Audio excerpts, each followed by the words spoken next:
Students, আশা করি তোমরা সবাই ভালো আছো। এর আগে আমার ইউটিউব চ্যানেলে দুটো ভিডিও দেওয়া হয়েছিল বেসিক কনসেপ্ট অফ ভেক্টরের উপর।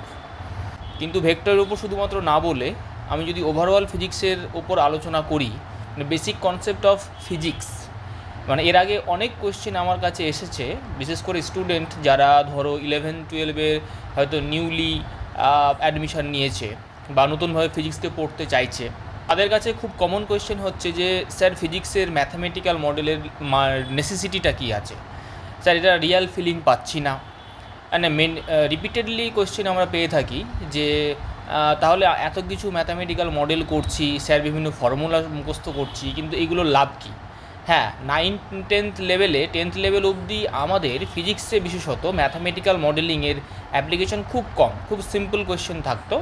কিন্তু 11-12টা এমনই একটা জায়গা যেখানে ফিজিক্সের শুধুমাত্র কনসেপ্ট জানলেই হবে না, কিন্তু ফিজিক্সের অ্যাপ্লিকেশনটা জানতে হবে। আর যখনই ফিজিক্সের অ্যাপ্লিকেশন হবে, কোনো ইনস্ট্রুমেন্ট ডিজাইন করব, কোনো ভেহিকেল ডিজাইন করব, ঠিক আছে, তখনই কিন্তু আমাদের মডেলিং করতে হবে। ফিজিক্সের রুলস বা ন্যাচারাল যে ফেনোমেনাগুলো ঘটছে ফিজিক্সের রুলসের দ্বারাই আবদ্ধ, কিন্তু সেই রুলস শুধু জানলে হবে না, সেই রুলস কীভাবে কাজ করে এবং তার মডেলিংটা কিভাবে হয়, তার জন্য কিন্তু ম্যাথের আমাদের সাহায্য নিতে হবে। তো এদের মধ্যে একটা রিয়াল ফিলিংস কীভাবে নিয়ে আসা যায়, তারই একটা প্রাইমারি চেষ্টা করব। মানে ভিডিওটা যারা স্টার্টিং পয়েন্টে ফিজিক্সকে বুঝতে চেষ্টা করছে, অসুবিধে হচ্ছে বিশেষত তাদের জন্য। তো ভিডিওতে এগিয়ে যাওয়া যাক। তো এখানে একটা জাস্ট ছোট্ট উদাহরণ নিয়ে আলোচনা করব যে ধরো ফোর্স যদি আমাদের F is equal two M A আমরা সবাই জানি, ঠিক আছে, এম এ কেন আসছে সেগুলো অন্য বিষয়। ফোর্স থেকে আমরা আবার ফার্দার পেয়েছিলাম টর্ক বা মোমেন্ট অফ ফোর্সের কনসেপ্ট, ঠিক আছে। তো যদি আমি শুধু এই মোমেন্ট অফ ফোর্স বা টর্কের কথাই আলোচনা করি, স্যার টর্ক ইজিক্যাল টু আর ক্রস এফ করলাম, ঠিক আছে। অনেকের এখানেও কনফিউশন থাকতে হবে যারা প্রাথমিকভাবে পড়ছে, যারা 10th অবধি সমস্ত জিনিসকে বুঝে এসেছে বা প্র্যাকটিক্যালি দেখে এসেছে। হ্যাঁ স্যার, ম্যাগনেটিক ফিল্ড দেখেছি, হ্যাঁ স্যার ফোর্স দিলে কোনো জিনিসের ডিসপ্লেসমেন্ট হয়, তাই না? তো এইগুলো জিনিস আমরা দেখে এসেছি, কিন্তু টর্ক কীভাবে ফিল করব, টর্ক মানেটা কি, টর্কের নেসেসিটিটা কী, কখন টর্ক আমাদের ধারণার মধ্যে আনতে হবে, তো এইগুলো কিন্তু আমরা যতটা সম্ভব প্র্যাকটিক্যালি করে নেব। স্টুডেন্টদেরকে আমি ওটাই বলবো, যেখানেই তোমরা পড়াশোনা করছো না কেন, যে তোমরা প্র্যাকটিক্যালি যতটা সম্ভব করে দেখে নেওয়ার চেষ্টা করবে, তাহলে ম্যাথামেটিক্যাল মডেলের অ্যাপ্লিকেশানটা তোমাদের মধ্যে আস্তে আস্তে আয়ত্তের মধ্যে আসবে। তো টর্ক ইজিক্যাল টু আর ক্রস এফ যারা কিছুটা হয়তো মানে পড়াশোনা করেছে, তোমার নিউটন ল অফ মোশন থেকে শুরু করে আরও ফার্দার ভেক্টরের কিছু কনসেপ্ট যাদের মধ্যে আছে, তারা এটা জানে। এখন যারা কিছুই জানে না তাদের জন্য এই ভিডিওটা।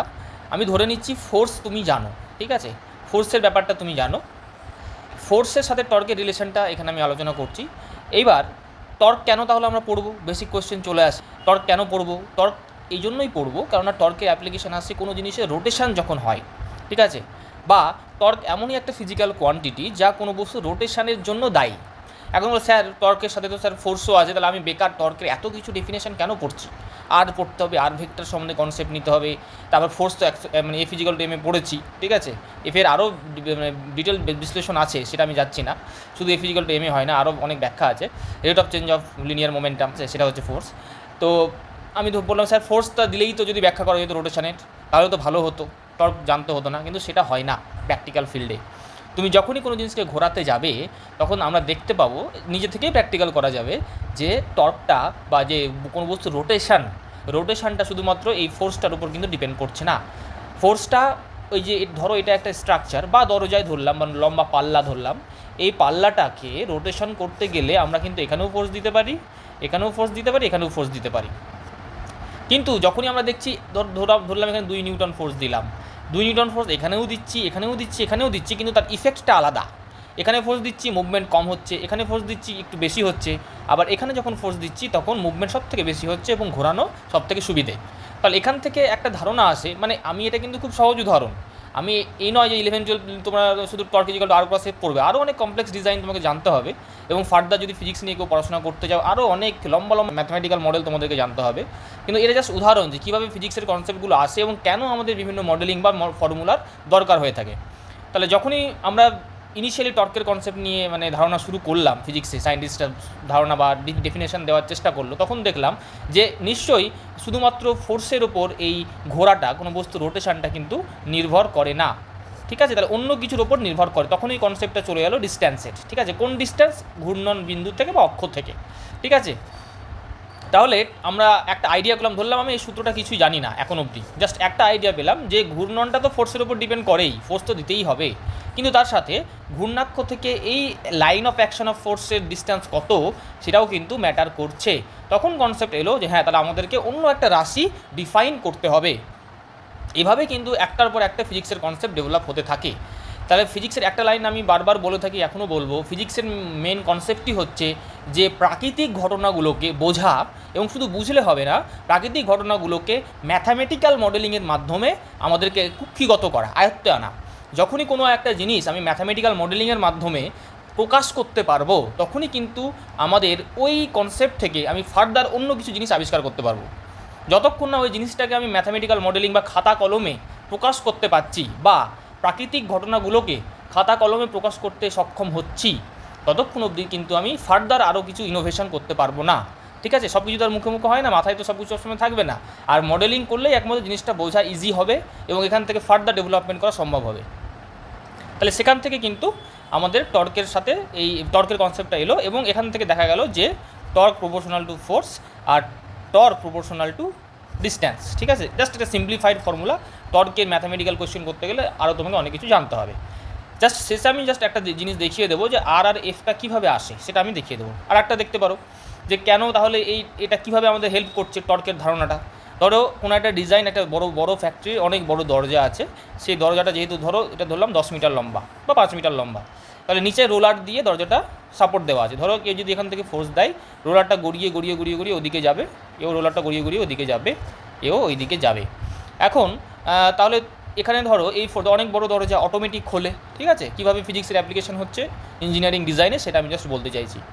তাহলে দরজাটা খোলার জন্য ধরো একটা আমি হাইড্রোলিক আর্ম মানে হচ্ছে প্রেসার ফোর্সটা হাইড্রোলিক অয়েল দিয়ে জেনারেট হয়, এরকম একটা আর্ম আছে, তোমরা জেসিবিতে দেখেছো। ঠিক আছে, জেসিবি যেগুলো তোমার অটোমেটিক লিফট করে জিনিসপত্র, ঠিক আছে, মাটি কাটে, তো ওখানে হাইড্রোলিক আর্ম থাকে। তো আমি হাইড্রোলিক আর্মটা কোথায় সেট করব? আমি মিড পয়েন্টে সেট করবো না এন্ড পয়েন্টে সেট করবো না এইখানে সেট করব, সেটা দেখতে হবে। তাহলে আমাদের মেন টার্গেট কি? দরজাটা খোলা বা লাগানো। তাহলে টর্কের কনসেপ্ট যেহেতু আমাদের জানা আছে, তাহলে আমরা কি করব?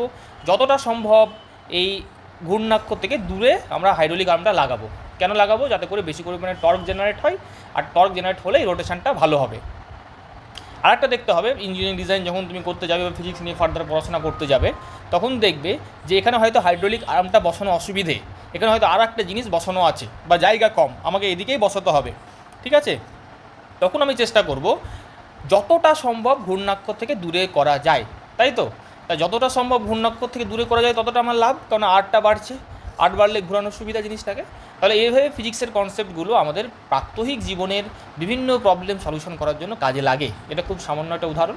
এখানে জাস্ট একটা স্টুডেন্টের প্রবলেম হয়, স্যার আর ক্রস এফ যখন ম্যাথামেটিক্যাল প্রবলেম সলভ করব তখন অসুবিধে হয়। বিভিন্ন জায়গায় আর এর মান মানে কনসেপ্ট বিভিন্ন, কোথাও পারপেন্ডিকুলার ডিস্ট্যান্স, কোথাও একটা রেডিয়াল ভেক্টর, কোথাও পজিশন ভেক্টর, অনেক কিছু আমরা নাম পড়ে থাকি। কিন্তু আমাদের একটা নির্দিষ্ট জিনিস জানতে হবে যার মাধ্যমে যে কোনো ভেক্টরকে তোমাদের আয়ত্তে আনা যায়। জাস্ট এটা আমি দেখিয়ে দিচ্ছি।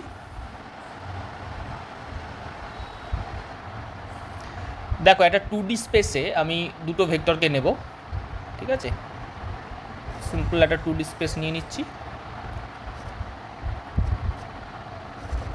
XY।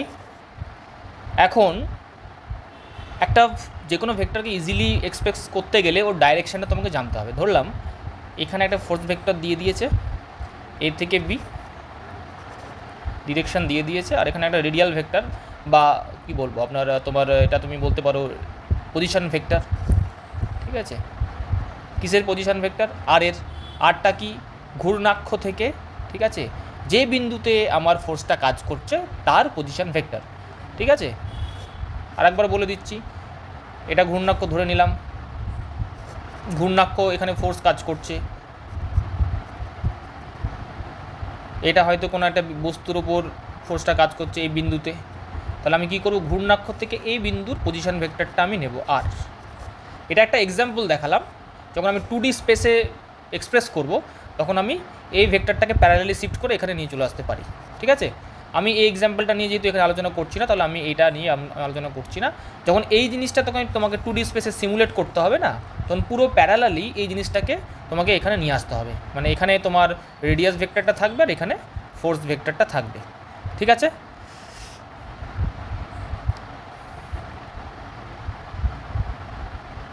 এখন এইটা দেখো, এটা এবি নাম দিলাম, এটা সিডি। তা আমাদের সবসময় কোনো ভেক্টরের ম্যাপ যখন করব, ঠিক আছে, সেটা ফোর্স হোক বা ইলেকট্রোম্যাগনেটিজম হোক, তো এইখানে একটা রেফারেন্স থাকতে হয়, যে রেফারেন্সের সাপেক্ষে আমি পজিশন ভেক্টরটা নিই, ঠিক আছে? আমাদের ইজি রেফারেন্স হচ্ছে অরিজিন XY কোঅর্ডিনেটের। আমি যে কোনো বিন্দুকে রেফারেন্স হিসাবে নিতে পারি, আমি এই বিন্দুকে নিতে পারি, এই বিন্দুকে নিতে পারি, ঠিক আছে? আমি যে কোনো বিন্দুকে রেফারেন্স নিলেই কিন্তু আমাদের ওই ডিস্ট্যান্সটা বেরিয়ে আসবে। আমাদের আলটিমেট টার্গেট কী? লাইন অফ অ্যাকশান থেকে ফোর্স যেটা কাজ করছে সেখান থেকে ঘূর্ণাক্ষের লম্ব দূরত্ব বের করতে হয়। তোমরা আরও যখন জানবে তখন বের করতে পারবে, তার জন্য নয়, কিন্তু আমি জাস্ট ভেক্টরটাকে কীভাবে এক্সপ্রেস করতে হয় সেটা দেখাচ্ছি। তাহলে এইটা আমার দরকার, এই ডিটা। তার জন্য কিন্তু ক্রস প্রোডাক্টটা করতে হয়। আমি কেন কীভাবে ডি আসছে সেটা অনেকে জানে বা অনেকে জানে না, সেটা আমি যাচ্ছি না। তাহলে আমি আর ভেক্টরটা এখানে এইভাবে লিখে রেখেছি। কীভাবে আমি সলভ করবো? কোয়েশ্চেনের পরীক্ষায় চলে এসেছে। তাহলে আমি কী করব? আমাদের জাস্ট বেসিক কনসেপ্টে যেতে হবে, আর ক্রস এফ, ঠিক আছে? এবার রেফারেন্স কী নিয়েছি? আমি এটাকে নিয়েছি, তুমি রেফারেন্স এটাকেও নিতে পারো। এটা ধরলাম কোঅর্ডিনেট XY, Y1, ঠিক আছে? কিন্তু মোস্ট ইজি হচ্ছে 0,0তে রেফারেন্স নেওয়া। তাহলে সি এর তাহলে তোমাকে কী কী জানতে হবে? আইদার তোমাকে সিডি ভেক্টরটা পুরোপুরি বলে দেবে, আর না হলে তোমার সি এর কোঅর্ডিনেট জানতে হবে, ডি এর কোঅর্ডিনেট জানতে হবে। তাহলে আমরা কী বের করতে পারবো? আর vector is equal to position vector of D minus position vector of C point. তাহলে এটা চলে আসছে। এবার কেউ যদি বলে স্যার কীভাবে আসছে, সেটা এখানে আলোচনা করছি না, ঠিক আছে? পজিশন ভেক্টর জানলেই কিন্তু পুরো সিডি ভেক্টরটা জানা যায়, ঠিক আছে? এভাবে আমরা ফার্দার প্রবলেমগুলো করতে পারি। আর কি আমরা করতে পারি? এ বি, যেটা ফোর্সটা কী করবো? Position vector of B minus position vector of A, ঠিক আছে? বা তোমাকে এক্সাম হলে এটাও দিতে পারে, টোটাল এ বি ভেক্টরটাই দিয়ে দিল আর টোটাল আর ভেক্টরটাই দিয়ে দিল, বা বললো এটা সিডি ভেক্টর, যে কোনো একটা নাম দিতে পারে, ঠিক আছে? এটাকে ফোর্স ভেক্টরও বলতে পারে।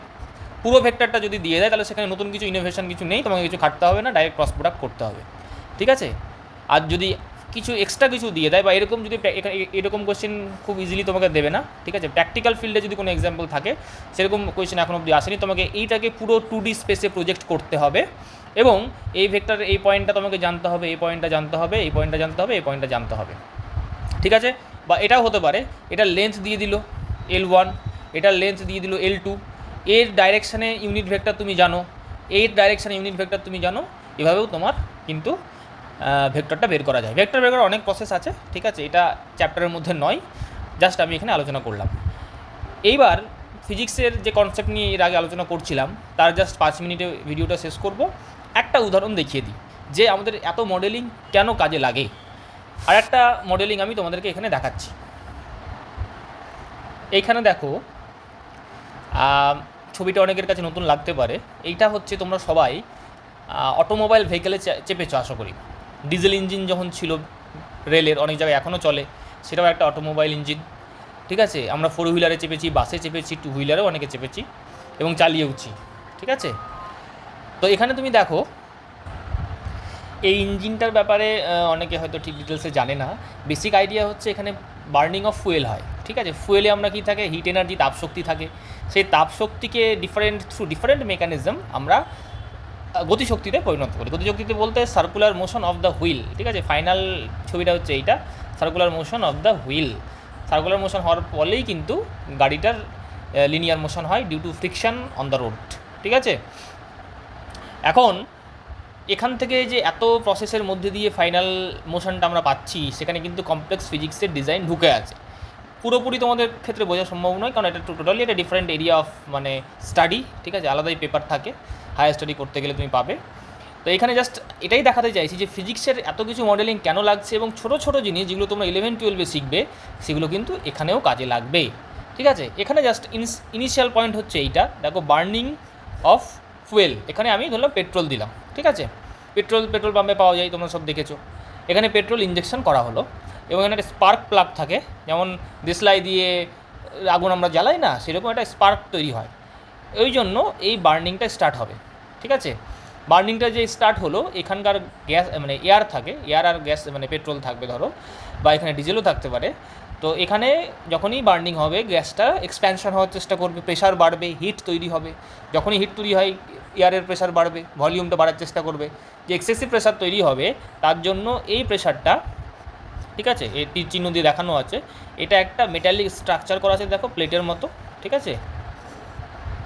এই বাইরেটাকে বলা হয় সিলিন্ডার, সিলিন্ডার মানে এনক্লোজড আছে বলে সিলিন্ডার নাম দেওয়া হয়েছে। এখানে পেট্রোলটা পুড়ছে, ঠিক আছে। এই এটা হচ্ছে পিস্টন, এটাকে পিস্টন নাম দেওয়া হয়েছে। জাস্ট আমি নাম নোমেনক্লেচারে যাচ্ছি না এত কিছু। এই মেটালিক প্লেটটাকে কি করবে, এই এয়ার প্রেশারটা ধাক্কা দেবে। তাহলে এখানে কি হলো, মানে এখানে কি আমরা কনসেপ্ট পেলাম, এখানে কিন্তু আমাদের force equal to pressure into এরিয়ার কনসেপ্ট লাগবে। মানে এখানকার এটার এরিয়া অ্যাকচুয়ালি সার্কুলার এরিয়া থাকে, ঠিক আছে, 3D ছবি হলে তোমরা বুঝতে পারতে। তো এখান থেকে আমরা কিন্তু ফোর্স পেয়ে যাব, force equal to pressure into area alpha দিয়ে চিহ্নিত করা, তাহলে ফোর্স পেয়ে গেলাম। এই ফোর্সটা এই রডের মধ্যে দিয়ে ট্রান্সমিট হবে, ঠিক আছে। এখানে জয়েন্ট করা আছে, এই জয়েন্ট দিয়ে তোমরা এটা কি কেন জয়েন্টটা করেছে, যাতে করে মুভমেন্ট হতে পারে, ঠিক আছে। এটা সামনে যাবে, আবার এইদিকে আসবে, আবার সামনে যাবে, ঠিক আছে। মুভমেন্টের ফ্লেক্সিবিলিটি দেওয়ার জন্য জয়েন্টটা করা হয়েছে। এখানে আরেকটা আর্ম আছে, এই আর্ম দিয়ে এখানে একটা রড দেওয়া আছে, ঠিক আছে। এই রডটা অ্যাকচুয়ালি কানেক্টেড টু এই হুইল। তাহলে এখানে একটা জাংশন থাকবে, এর মোশনের জন্য রডের মধ্যে একটা সার্কুলার মোশন তৈরি হবে, ঠিক আছে। এবার দেখো এখানে কিন্তু যে যখনই মোশনের কনসেপ্ট আসে, তোমাকে প্রথম ভিডিওতে দেখালাম, প্রথম দিকে যেটা আলোচনা হয়েছে যে ফোর্স ইজিক্যাল টু আর ক্রস এফ, তাহলে এখানে কিন্তু টর্কের কনসেপ্ট এলো। কীভাবে এলো, এখানে আর এর কনসেপ্ট আছে, ফোর্স থেকে ডিস্টেন্স আছে, এই আর্মটা এই পয়েন্টে একটা টর্ক জেনারেট করবে এবং এই রডটাকে বা অ্যাক্সেলটাকে, ঠিক আছে, এর নাম হচ্ছে ক্র্যাঙ্কশ্যাফট বলা হয়, এটাকে ঘোরাবে, ঠিক আছে। তারপর গাড়িতে ক্লাচ থাকে, হয়তো অনেকে চালিয়েছে তারা জানে, এই ক্লাচটার থ্রু দিয়ে আমরা গিয়ার বক্সে যাই, গিয়ার বক্স কী করে, স্পিড কন্ট্রোল করে, ঠিক আছে। অ্যাকচুয়ালি এগুলো হচ্ছে অ্যাক্সেসরিজ, মেন কাজ কিন্তু আমাদের এখান থেকে ফোর্সটা ট্রান্সমিট হয়ে এই রডে এলো। এইবার এই অ্যাক্সেসরিজ হয়ে অ্যাকচুয়ালি মোশনটা যাচ্ছে এই হুইল অ্যাক্সেলে। এবার দেখো এইটা এইভাবে ঘুরছে, আবার এইটা উল্টো দিকে ঘুরছে, 90 ডিগ্রিতে পুরো ট্রান্সমিট হচ্ছে এনার্জি। তার জন্য এখানে একটা গিয়ার বক্স লাগে, এটাকে বিভেল গিয়ার থাকে, ঠিক আছে, যেটা মোশনকে পারপেন্ডিকুলারলি ট্রান্সমিট করতে পারে। এই হুইলটা কীভাবে ঘুরবে, যখন রোডে ফ্রিকশন থাকবে, তাহলে এখানেও আবার ফ্রিকশনের কনসেপ্ট লাগছে, ঠিক আছে। অনেকের ফ্রিকশন পড়া আছে, তাহলে ফ্রিকশানটা কত হবে, ঠিক আছে, কত ডিস্টেন্স গেলে টায়ারটার ক্ষতি হতে পারে, বা ফ্রিকশানের বিরুদ্ধে কতটা কাজ করতে হলো, ফ্রিকশানের বিরুদ্ধে কতটা কাজ, এফ ইন্টু কতটা ডিসপ্লেসমেন্ট আমি গেলাম, ঠিক আছে। তো এগুলো আমরা বের করতে পারি এবং সে অনুযায়ী টায়ারের লংজিবিলিটি আমি বের করতে পারবো, ঠিক আছে। এখানে আরও কিছু ব্যাপার আছে কেন আমাদের ফিজিক্সের ডিজাইন কাজে লাগে, কারণ এখানে ধরো তুমি পেট্রোল দিলে কত এনার্জি দিলে আর কত এনার্জি অ্যাকচুয়ালি পাচ্ছ, ঠিক আছে, এটা তোমার আসে, বা বেসিক কনসেপ্ট তোমার কোয়েশ্চেন আসতেই পারে যে স্যার আমি কত এনার্জি দিচ্ছি আর মেশিনে কত এনার্জি পাচ্ছি আউটপুট, ঠিক আছে। কনজারভেশন অফ এনার্জি অনেকেই পড়েছে, জানে। তো ইনপুট কী হবে, তুমি ফুয়েলে কতটা এনার্জি আছে সেখান থেকে ক্যালকুলেট করতে পারো, ঠিক আছে। অনেকে ক্যালোরিফিক ভ্যালু পড়েছে, হ্যাঁ তোমাদের তো পড়া হয়ে গেছে, ঠিক আছে, তোমাদের কনসেপ্ট থাকবে ক্যালোরিফিক ভ্যালু কনসেপ্টটা কী আছে, ফুয়েলের মধ্যে থাকতে পারে, কোনো ফুডের মধ্যেও ক্যালোরিফিক ভ্যালু থাকতে পারে, কত এনার্জি থাকে, ঠিক আছে, বা কোনো তোমার ড্রাই ফুয়েল বলতে তোমার যদি আমি বায়োমাস ধরি, কাঠ ধরি, কাঠকে পুড়িয়ে তাপশক্তি পাওয়া যেতে পারে, ঠিক আছে। তো সেটাও তারও একটা ক্যালোরিফিক ভ্যালু আছে। তো পেট্রোলে calorific value into mass of fuel, মানে কতটা পেট্রোল দিলাম, তো সেটা করে আমি এনার্জি ইনপুট পেয়ে যাব, ঠিক আছে। ধরলাম ওটাকে জুলে কনভার্ট করে রাখলাম, ঠিক আছে, ধরলাম 50 জুল আমি এনার্জি ইনপুট দিয়েছি, ঠিক আছে। তারপরে কি হবে, এখান থেকে কিছু কিন্তু বডি দিয়ে, যে সিলিন্ডারটার বডি দিয়ে কিন্তু অনেকটা হিট বেরিয়ে যাবে, ঠিক আছে। যারা ইঞ্জিন দেখেছে দেখবে ইঞ্জিন অনেকক্ষণ চালানোর পরে পুরো গরম হয়ে যায়, বাইকের ক্ষেত্রে ভালো বোঝা যায়, ঠিক আছে। বাইকের ইঞ্জিনটা তো বাইরের দিকে ওপেন থাকে, তো বাইরে থেকে তুমি হিটটা ফিল করতে পারবে, তাহলে হিট লস একটা হলো। তারপর এই প্লেটটা এর যে বডির সাথে কন্টিনিউয়াস রাবিং হচ্ছে, যাচ্ছে আসছে, এখানে কি হবে, ফ্রিকশন লস হবে, কারণ দুটো পয়েন্টের মধ্যে, দুটো সলিডের মধ্যে মুভমেন্ট হলে কি ফ্রিকশন তৈরি হবে, ফ্রিকশনের জন্য হিট জেনারেট হবে, তাহলে ওখানে একটা হিট লস হয়ে গেল। এই জাংশনগুলো কি হয়, জাংশনে একটা লস হবে, ঠিক আছে, ওখানেও একটা ফ্রিকশন তৈরি হচ্ছে, ওখানে লুব্রিকেশন দিতে হবে যাতে করে ফ্রিকশনটা কমানো যায়। এখানে একটা জাংশন আছে, এখানেও একটা লস আছে, ঠিক আছে। জাংশন মানেই তোমার লস হবে, একটা সলিড জিনিসের মধ্যে দিয়ে যে এনার্জিটা ট্রান্সমিট হয়, একটা জাংশন মাঝখানে থাকলে তো সেখানে লস হবেই, ঠিক আছে। তারপর এই ক্লাচের মধ্যে কিছু লস থাকতে পারে, গিয়ার বক্সে লস থাকতে পারে, আর ফাইনালি তোমার এখানে হুইলে এনার্জিটা পাবো, ঠিক আছে। তাহলে এই যে হুইলে রোটেশনাল মোশনটা পাচ্ছি তার মধ্যে কিন্তু অনেকগুলো লস আছে, ঠিক আছে। ধরলাম ফাইনালি আউটপুট এনার্জি হচ্ছে তোমার 25 জুল, ঠিক আছে। তাহলে efficiency of the overall system, আমি শুধু ইঞ্জিনের বলছি না, ওভারঅল সিস্টেমের এফিসিয়েন্সি কত, 50%, ঠিক আছে। সমস্ত কিছু কিন্তু এগুলো বের করা যায়, ঠিক আছে, ফিজিক্সের ডিজাইন দিয়ে বের করা যায়। তাহলে এখানে আমাদের কী কী কনসেপ্ট কাজে লাগলো, টর্কের কনসেপ্ট, ফ্রিকশানের কনসেপ্ট, এবং ফ্রিকশানের জন্য যে লস হচ্ছে এনার্জি লস, সেটা কনসেপ্ট এখানে আমি লিখে রেখেছি, loss due to friction, frictional force into displacement, ঠিক আছে। এখানে একটা ফ্রিকশন লস হচ্ছে, তাহলে কতবার এই প্লেটটা কতবার ডিসপ্লেসমেন্ট হচ্ছে বা কতটা ডিস্টেন্স যাচ্ছে, একটা স্প্যান অফ টাইমে ধরো 5 মিনিট বা যেটা আমরা ধরে নেব ক্যালকুলেশনের জন্য, বা 10 মিনিট, সেটা আমি এক্সট্রা ডিসপ্লেসমেন্টটা বের করলে আর এই কন্ট্যাক্টে ফ্রিকশন কত কাজ করছে সেটা বের করলে বের করতে পারবো, ঠিক আছে। এই জাংশনের লস হচ্ছে। আর কি আমাদের কাজে লাগলো, ক্যালোরিফিক ভ্যালুর কনসেপ্ট কাজে লাগলো, ঠিক আছে, ক্যালোরিফিক ভ্যালু এই কনসেপ্ট কাজে লাগলো। হুইল ডিজাইন করতে গিয়ে ওখানে ফ্রিকশনের কনসেপ্ট কাজে লাগবে। গিয়ার তোমাদের যেহেতু সিলেবাসে নেই সেটা হয়তো বুঝতে পারবে না, ঠিক আছে, গিয়ার আর ক্লাচ। কিন্তু আলটিমেটলি আমাদের 11-12 যেগুলো পড়ছি সেগুলো কিন্তু অনেক কিছুই তোমাদের কাজে লাগবে। হ্যাঁ, এখানে প্রেশারের কাজে লাগবে, থার্মোডাইনামিক্স যারা পড়েছে সেখানে একটা গুরুত্বপূর্ণ পার্ট হচ্ছে, এখানে থার্মোডাইনামিক্স একটা বড় পার্ট এখানে আছে, কীভাবে প্রেশারটা জেনারেট হচ্ছে, এটা হচ্ছে আইসোথার্মাল প্রসেস না অ্যাডিয়াবেটিক প্রসেস, ঠিক আছে, সেটা তোমরা ভাবো কী হতে পারে। তাপ কি আদান প্রদান করছে, এটা কি আইসোলেটেড সিস্টেম না ওপেন সিস্টেম না সেমি আইসোলেটেড, তো অনেক কিছু জিনিস। তাহলে এখানে এই যে এক্সাম্পলটা দেওয়ার একটাই উদ্দেশ্য হচ্ছে, ফিজিক্স আমরা যেটা পড়ছি সেটা কিন্তু একটা সুদূর প্রসারী প্রভাব আছে, শুধু কিন্তু ফর্মুলা মুখস্থ নয়, শুধুমাত্র ছোটোখাটো ম্যাথামেটিক্যাল প্রবলেম করা নয়, ঠিক আছে। এই ম্যাথামেটিক্যাল প্রবলেমগুলো কিন্তু প্রাত্যহিক জীবনে যে সমস্ত প্রবলেমগুলো হয় সেগুলো সলভ করতে গিয়ে কাজে লাগে। একটা জিনিস তোমরা মনে রাখবে, ঠিক, যেই মানে সায়েন্স যেগুলো করে, সায়েন্স হচ্ছে অন সর্ট অফ দর্শন, ফিলোসফি। সায়েন্সের উদ্দেশ্যই হচ্ছে মানে to satisfy the need of people, ঠিক আছে, নিড অফ দ্য সিভিলাইজেশন যেটা চায় সেটাকে স্যাটিসফাই করার জন্য আমাদের সায়েন্সের উৎপত্তি হয়েছে, এবং ফিজিক্সের অ্যাপ্লিকেশন প্রত্যেক মোমেন্টে আমরা পেতে পারি, ঠিক আছে, যদি ভালোভাবে ভাবি প্রত্যেকটা পদে পদে ফিজিক্সের অ্যাপ্লিকেশন আছে। তো আমরা এমনি কিন্তু উদ্দেশ্যহীনভাবে পড়ছি না, তোমরা যেটা 12-এ পড়ছো, 11-এ পড়ছো, সেটা সুদূর প্রসারী প্রভাব আছে। ফিউচারে হায়ার স্টাডি যদি করা যায় তাহলে সেটা আরও ভালোভাবে বোঝা যাবে তোমাদের লেভেলে। বিশেষ এই ভিডিওটা 12 লেভেলের জন্য, 11-12 লেভেল, যা 10+10 ক্রস করে নতুনভাবে শুরু করেছো পড়াশোনা, তাদের জন্য বিশেষভাবে বলি যে অনেক কিছুই তোমরা অনেক কিছু পড়বে, অনেক কিছু হয়তো বুঝতে পারবে না ইনিশিয়ালি, জাস্ট চেষ্টা করবে টিচারদের কাছে আরও ডিটেলসে বুঝিয়ে নেওয়ার, কিছু এক্সাম্পল দিয়ে বোঝার, যাতে করে তোমার যে মানে এখন যে ইম্যাচিউরিটি আছে ব্রেনের মধ্যে, বা ফিজিক্সকে আন্ডারস্ট্যান্ড করার জন্য হয়তো ম্যাচুরিটিটা সেভাবে গ্রো হয়নি, সেইটা যাতে আস্তে আস্তে তোমাকে স্যাটিসফাইড করে, আস্তে আস্তে তোমাকে স্যাটিসফাই করাতে হবে ব্রেনটাকে, নাহলে কিন্তু ফিজিক্স পড়তে আর ভালো লাগবে না। যদি তুমি কন্টিনিউয়াসলি কোনো জিনিস না বুঝে এর ফাইনাল টার্গেট কী, এই কীভাবে ডেরিভেটিভ x² ডেরিভেটিভ 2x হয়ে গেল কিছু বুঝলাম না, কীভাবে এর অ্যাপ্লিকেশান আবার 1D মোশনে হচ্ছে, 2D মোশনে হচ্ছে, এর কোনো ফিলিংসই পাচ্ছে, মনে হচ্ছে শুধু মুখস্থই করে যাচ্ছি, তাহলে কিন্তু আমরা আস্তে আস্তে ফিজিক্সের উপর ইন্টারেস্টটা হারিয়ে ফেলবো। তো বারবারই বলবো, তোমরা চেষ্টা করো, শিখে নাও, অনেক সোর্স আছে পড়ার, ঠিক আছে। এখন ইন্টারনেটের অ্যাভেলেবিলিটি অনেক বেশি, ভিডিও পাবে, এবং যদি ভিডিওতে ভালো না লাগে তুমি ফিজিক্যাল মোডে টিচারদের কাছে যাও, ভালোভাবে পড়ো। সবার শুভকামনা করছি, এবং ফিজিক্সকে ভালো লাগানোর জন্য সর্বোপরি চেষ্টা করো। খুব ভালো সাবজেক্ট, ভালো লাগবে।